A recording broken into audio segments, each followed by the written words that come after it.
Gandang bukid mga kwatsero. For today's video mga kwatsero ay uwi ako ng Mindanao at hindi alam ito ng mami ko. Madalas ako umuwi mga kwatsero, 2 hanggang 3 beses sa isang buwan. Nasa adjustment period pa kasi kami kaya inaalalay ko sila dahil nasanay na kami sa buhay Maynila. At para na rin sa akin yung mental health ko kaya gusto kong umuwi lagi. Tulad nito, na-miss ko yung baby girl ko. Halos nagdadalawang isip pa siya kung ako ba ito.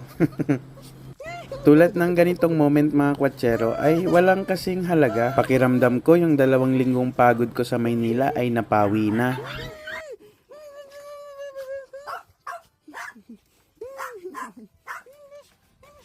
At nilaro ko muna yung mga fur babies ko mga kwatsero sa sobrang sabik, napaihi na. Syempre, hindi sila pwedeng walang pasalubong galing sa daddy nila. Ang mami ko at mga bata walang pasalubong pero yung mga fur babies ko hindi pwedeng wala. Charot.